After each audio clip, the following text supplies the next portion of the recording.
Hello everyone, আসসালামু আলাইকুম। কেমন আছেন সবাই? আশা করি সবাই ভালো আছেন। তো আপনাদের দোয়া আলহামদুলিল্লাহ আমি অনেক ভালো আছি। তো আজকে হচ্ছে আমি ঘুরতে চলে আসছি আমাদের গ্রামে। তো আমি ভাবলাম যে আপনাদের সাথে ছোট্ট করে একটা ভিডিও শেয়ার করি। আর এখানে দেখেন এই যে এই পাইপ দিয়ে হচ্ছে পানি ছাকা হয়। পানি ছাকার পর হচ্ছে এখান থেকে মাছ ধরবে মেবি। আপনারা অনেকেই আমার মাছের ভিডিও পছন্দ করেন। আমি হচ্ছে আপনারা বললে এই মাছ ধরার ভিডিও আপলোড দিতে পারি। আমি ঘুরতে গেছিলাম, ওই টাইমে বাইরে প্রচুর রোদ ছিল, একদম অনেক বেশি রোদ ছিল, যার কারণে হচ্ছে আমি তাকাতেই পারতেছিলাম না। ভিডিও বানাইতে গেছি বলতে ভুল হবে।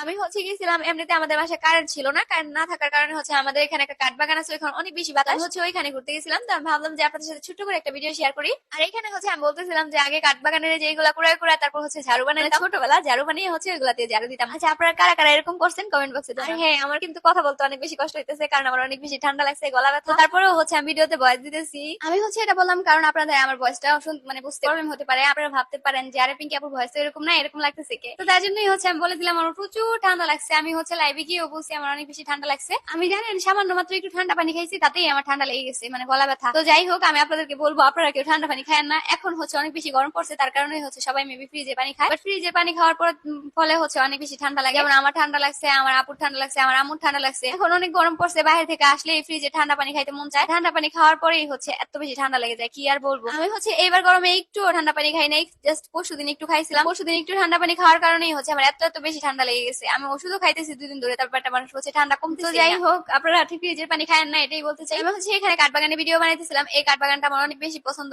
আমার মনে হয় এটা সবারই পছন্দ, কারণ বিকেল বেলা হচ্ছে এখানে আন্টিরা এসে বসে থাকে, মানে সবাই যারা বিকালে মানে রান্না বাড়া কাজ কাম শেষ করে আন্টিরা হচ্ছে এসে এখানে বসে থাকে। কারণ এই কাঠবাগানে এত বেশি বাতাস, আপনাদেরকে কিভাবে বুঝাবো। আপনারা যদি না আসে তাহলে কখনই বুঝবেন না। আপনারা যদি এই কাঠবাগানে এসে একটু বসেন তাহলে বুঝবেন কত বেশি বাতাস। যাই হোক, তো গ্রামে থাকার মজাই হচ্ছে এটা যে কারেন্ট না থাকলেও কোনো সমস্যাই হয় না। কারেন্ট না থাকলে হচ্ছে বাইরে গেলেই একদম কারেন্টের চেয়ে বেশি আর বাতাস লাগে, এত সুন্দর বাতাস। যাই হোক, তো আমার কাছে হচ্ছে অনেক বেশি ভালো লাগে এই কাঠবাগানটা, তো আপনাদের সাথেও শেয়ার করলাম। আমাদের এখানে হচ্ছে শুধু এটা না, এই পাশে একটা, তারপর ওই পাশে আরো 2টা, আরেক ডান পাশে হচ্ছে 4টা, মানে 4-5টা করে কাঠবাগান আছে, অনেকগুলা কাঠবাগান আছে, মানে জায়গায় জায়গায় কাঠবাগান আছে। আর দেখেন চারপাশে হচ্ছে শুধু গাছপালা আর গাছপালা, সবুজ শ্যামল, আর কিছুই নাই, শুধু গাছপালা আর কিছুই এরকম। মানে আছে না যে বাড়িঘর থাকে গাছপালা থাকে, ওইরকম না, 1-2টা বাড়ি আর চারপাশেই হচ্ছে সবুজ শ্যামল দিয়ে ভরা। আসলে গ্রামে থাকলে গ্রামের মজা বোঝা যায়, কত বেশি ভালো লাগে গ্রামে থাকতে। গ্রামের যে ওয়েদার, এটা হচ্ছে শহরে পাওয়া যায় না। আমার কাছে যেহেতু গ্রাম ভালো লাগে, আমি যেহেতু গ্রাম পছন্দ করি, তার কারণে এই মেবি আমার কাছে এত এত ভালো লাগে। অনেকেই আছে যারা হচ্ছে শহর ভালোবাসে, শহর ভালো লাগে তাদের কাছে, আবার অনেকেই আছে যাদের কাছে গ্রাম ভালো লাগে। আমি যেহেতু গ্রামের মেয়ে, ছোট থেকে গ্রামে বড় হয়েছি, তার কারণে আমি শহরে,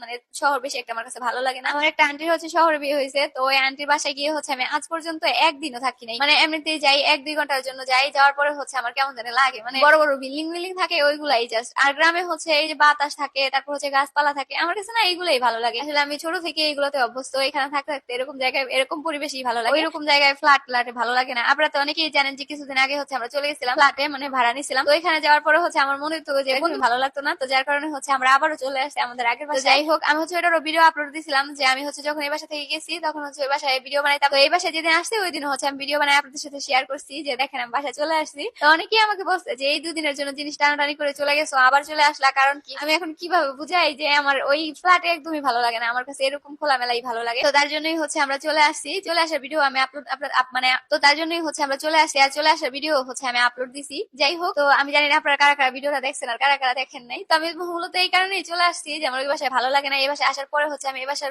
রং সবকিছু চেঞ্জ করে নিছি, রং করে নিছি রুম। তো যাই হোক, এই ছিল আজকে ভিডিও। সবাই ভালো থাকবেন, আমার জন্য দোয়া করবেন। আল্লাহ হাফেজ, টাটা। আর হ্যাঁ, আমি হচ্ছে এমনিতে এই বাসায় কারেন্ট ছিল না, তার জন্য বাইরে গেছিলাম, তো তার জন্য এই ভিডিওটা বানাইছি। জানি না ভিডিওটা কেমন হয়েছে, যদিও ভিডিওতে ওরকম দেখানোর মতো কিছুই নাই, তারপরেও সবাই আমাকে সাপোর্ট করেন, তার জন্য অনেক থ্যাংক ইউ। তো সবাই ভালো থাকবেন, আমার জন্য দোয়া করবেন। আল্লাহ হাফেজ, টাটা। আর গাইস, আমি হচ্ছে এখানে আরেকটা কথা বলতে ভুলেই গেছিলাম। আমি হচ্ছে এখান থেকে ফুল ছিঁড়তেছিলাম, সরি ফুল না, মানে পাতা। আমি হচ্ছে এখানে পাতা ছিঁড়ে কানে গুজাইতেছিলাম আর বলতেছিলাম যে ফুল গুজে দেওয়ার মতো তো কেউ নাই, তাই পাতায় দিতেছি কানে। আর আমার ফ্রেন্ড হচ্ছে হাসতেছিল, মানে এরকম একটা অবস্থা। মানে আমি হচ্ছে ভিডিও বানাইতেছিলাম আর ও হচ্ছে হাসতেছিল, ওর কারণে হচ্ছে আমার অনেক বেশি হাসি পাইতেছিল। আর এই পাতাটা হচ্ছে আমি কানে দিতেই পারতেছিলাম না, বারবার পড়ে যাইতেছিল। যদি ফুল হইতো তাহলে অবশ্যই দেওয়া যেত, পাতাটা যেহেতু অনেক বড় তার কারণেই হচ্ছে বারবার পড়ে যাইতেছিল, অনেক হাস্যকর লাগছে। যেহেতু এটা পাতা তার জন্যই পড়ে যাইতেছিল বারবার। যদি একটা পাতা দিতাম তাহলে হচ্ছে দেওয়া যেত, তারপরে এমনিতেই আমি ফান করে দিয়েছিলাম। তো যাই হোক, সবাই ভালো থাকবেন, আল্লাহ হাফেজ, টাটা।